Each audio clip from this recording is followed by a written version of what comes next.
The way he pushed the Danish people, Trump, I enjoy so much because he sometimes, even though he wants to make some provocation, maybe that's the one we need, you know. Well, with all the talk online about how President Donald J. Trump is going to either form an alliance with, or buy, or somehow take over Greenland, I noticed that no one's actually really asking Greenlanders. They're asking the Danish government, but of course there is a fair amount of local control within Greenland itself. They have a population of around 60,000, the majority being native Greenlanders, Inuit of various different flavours. And I have friends up there because I lived up in the very, very far north of Greenland some years ago, and I thought I would have a chat to a guy called David who I knew from there. And I was actually planning for this quick question and answer session to actually be in the local dialect of Inughuit, which is the very, very northern dialect of Greenland, spoken by the fewest in the country. I think it's something like 700 or 800 people are actually native speakers of this particular dialect, which is kind of like a mixture of different dialects because there were some complicated migrations which came over into that region in the 1800s, and so it's quite distinct from the main Greenlandic language. To give you a better sense of what I'm talking about here, this is where the majority of Greenlandic Inuit live, down in the south and on the west coast. On the eastern coast, there's a very small population of people known as Tunamiut, and so they are from the same group, the same sort of family of people, but they came via a completely different migratory route actually around the northern side, which is actually now uninhabited. But then up in the northwest, there's this group of people known as Inughuit, which is spelt slightly differently in the local language to the normal word Inuit, which just means the people, and is the collective term for people living there.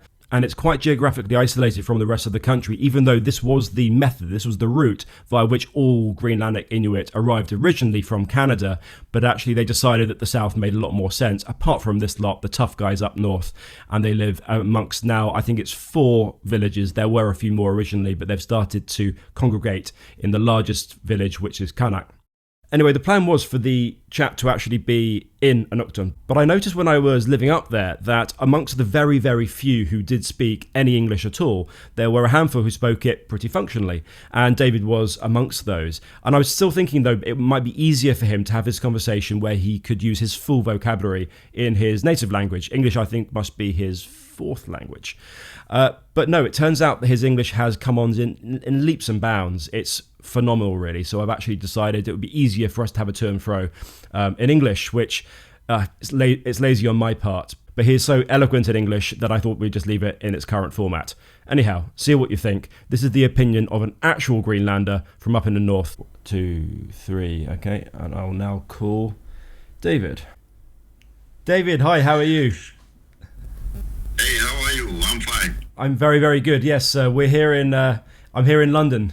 How is it down there? We had a little bit of snow a couple of days ago, and everyone had a big panic. It's still dark up here. It's still dark. Light is returning. Yeah. I guess you'll get the sun at the end of next month. Yeah. It's amazing that it's been so many years since I was in Qaanaaq, because it seems like it was only yesterday. Yeah, same for me. It sounds like a lot of things have changed there. I hear that people are having more difficulty running their dog teams these days. Yeah, it's becoming difficult each year, those last years, because the ice getting thinner, you know. It's getting worse. Yeah. What kind of time each year are you able to get the dogs onto the ice now? Right now it's a good season. I think they started New Year very good. Some of them are fishing with the halibuts now. I think it's a good sign. People are, get started.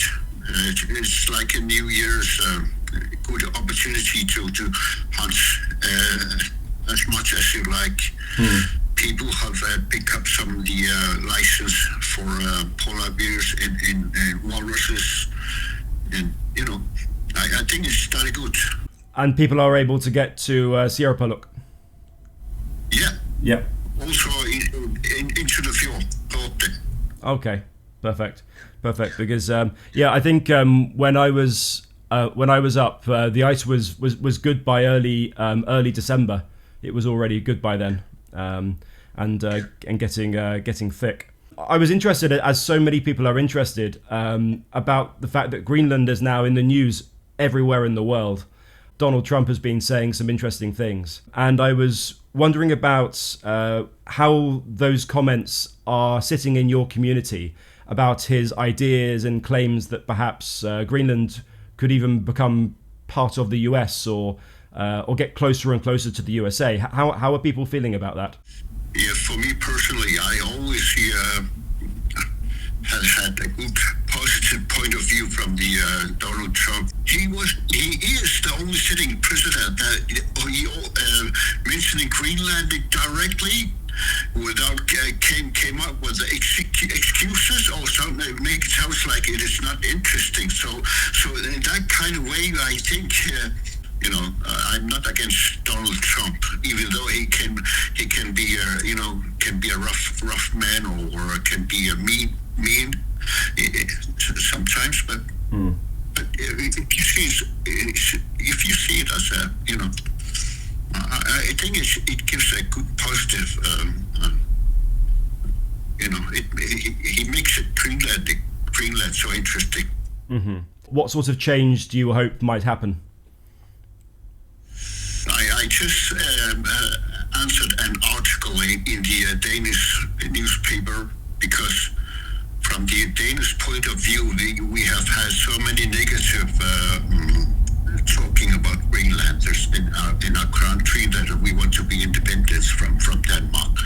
So I just mentioned that we want to be free because we never had to vote to become independent from the Danish kingdom from the beginning of 1950s. Well, they just took our country because at that time Danish colonial, they just take our country as their custody. So in a way, without asking the people of whole Greenland at that time in 1953.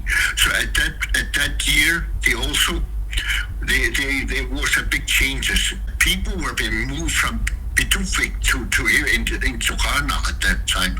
So after that, even though they don't want to mention the kingdom or the kings of Denmark have nothing to do with the Greenlanders. But with the airbase at Qujaukitsoq, do people blame that on Denmark or on America?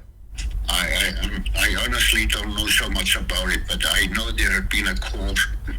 There has been a highest court about. I suppose your mother and your father would have been some of the people that were moved in 1953. Yeah, it was my father because my mother is from South Greenland. Right. It is the Danish constitution. It calls. It was in 1953 when they established it.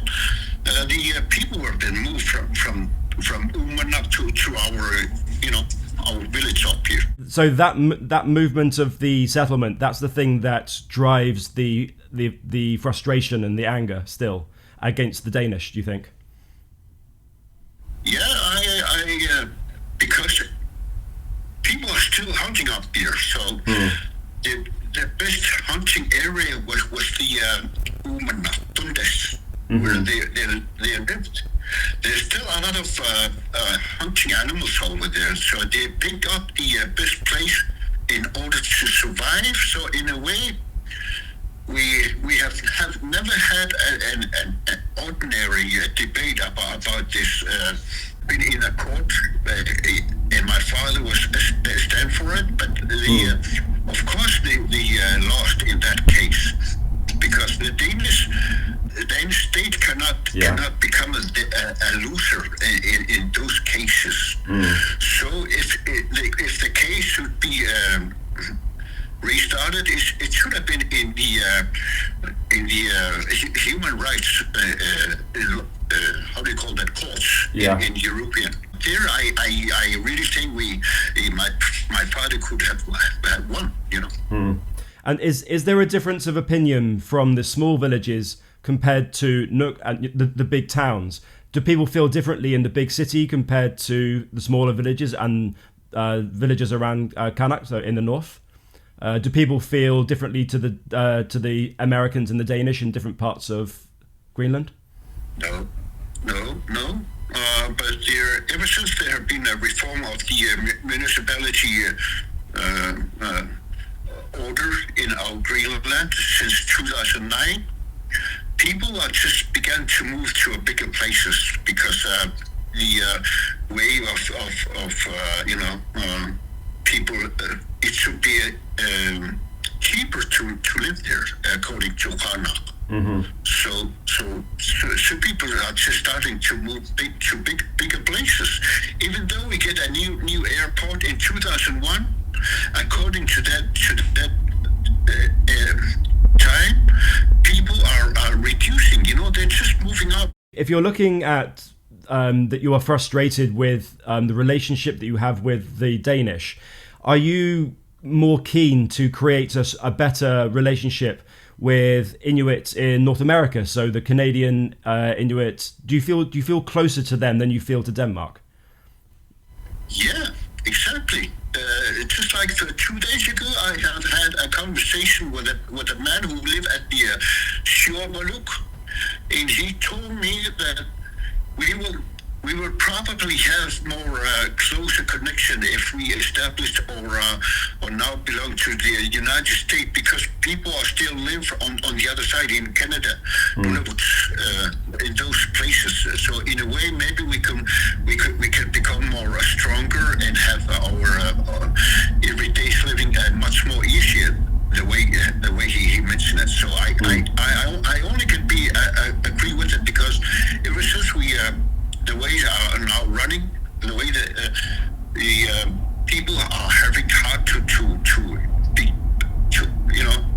be citizens to the Danish, because every animal or to get out from here only for vacation is so expensive. So any animal also reducing how much they should catch for per year. So everything is reducing. So in a way, they try to make a law or an order is from the point of view the Europeans. So it is not good for the Inuits to live up here. So the people are much more closer to the other side, Canada or United States, if we could be united over there. So you blame that on the Danish and not on the Greenland government? With the rules and regulations and the reductions, you don't blame that on the Greenland government? The only most it has always been the intention or the everything's been copied in Greenland, so everything's also been copied from the Danish authorities. So the way they make the laws is from the Denmark. Not ever. Never has been established from the Greenlanders' point of way of living. Are you worried that if you get too close to the USA, that you would actually lose control over your decisions and the USA would choose instead of Denmark what happens? Or do you think that the USA would treat you better? The way we've been treated from Denmark, I think it will become much more easier become a United States citizen. Because we really need those changes. We really need to. We shouldn't ask permission to feeling it like a free individuals up here. We shouldn't ask authorities how we should live. So I think if we become Americans, things will change. I really think things will change. And why is it America that you're most keen on? I mean, you could say that because you are closer to Canada, you could maybe get closer to Canada instead. Why the USA and not Canada, maybe? Yeah. I only feel that things should change now. Even if we could become part of Canada or United States, I don't think about it that much. As long as we get out of the Danish system, I think it will become much more easier. Okay. And are you Is there any talk about a worry that if Denmark gets less and less control of Greenland, that there's a possibility that instead of the United States, possibly China could have other interests in Greenland, because you have you have gas, you have oil offshore, you have a lot of things that maybe the Chinese would want. And is there a concern that you might be in some way controlled by the Chinese if they invest too much money in Greenland? We don't notice about those investments up here. There are no minings up here. We only have looking forward to they should start a mining in Qujaukitsoq, titanium, but it's never started. So we, nothing happens up here. People are wants to get some jobs, but no. Even our government or Danish state don't have a plan for people up here. So we are feeling that we've been let down from our own government, also from the Danish system. So we've been forgotten. Those we must we must move on. Everything should change from now on. Is the population in Qaanaaq staying about the same, or is the population going down? Going down. There were around 715 in 2001. So right now, I think it's about 630 or around there, a bit over 600, only in Qaanaaq. So it's going down, even though we get airports. Nothing happens up here. And is Savissivik and Qujaukitsoq, are they still open?